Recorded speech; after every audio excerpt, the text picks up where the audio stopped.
some of the work, work from other groups as well as ours has shown that metabolic states impact therapy sensitivity and resistance, and this is not surprising because the same metabolites that drive proliferation are the metabolic enzymes that fuel proliferation, generating the bioenergy, the biosynthetic intermediates, and involved with redox homeostasis are also targets for drugs. And so essentially these drugs that kill cancer cells also target these very same processes that allow for proliferation. So some of the work we have worked with, or some of the therapies we're interested in, are the proteasome inhibitors that target plasma cell biology, or that's one aspect.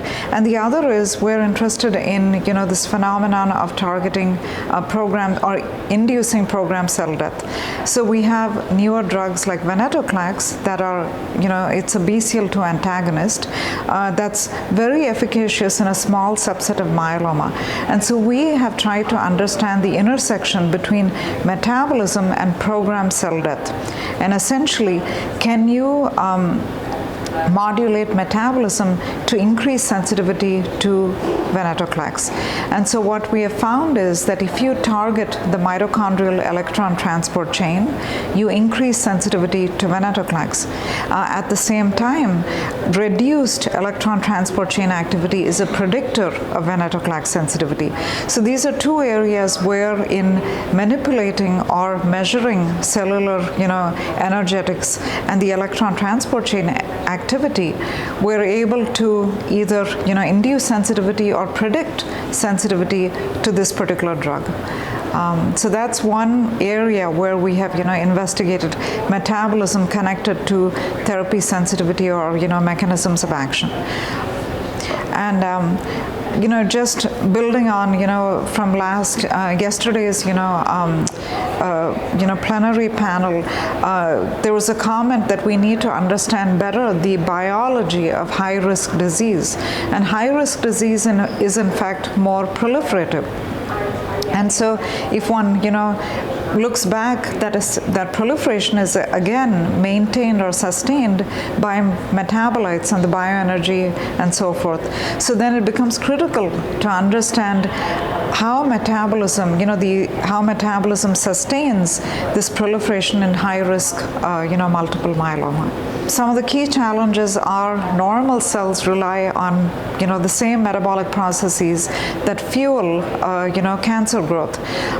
Cancer cells, however, reprogram, rewire, and use these same pathways. So the challenge is to find that, what is that altered metabolism that you can target that will impact the cancer cell selectively compared to the normal cell. So that's been one ongoing challenge.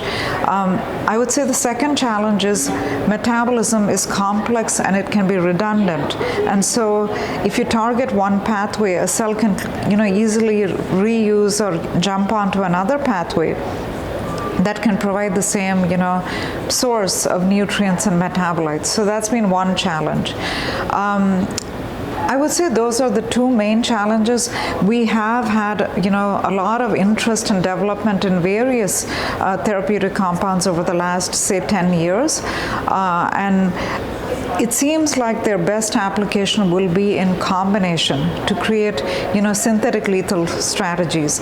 And so I think that's where the next big space is in trying to understand how you can, not only repurpose drugs that have, on or off target effects on metabolic targets, but also to develop more selective compounds that directly target metabolic enzymes.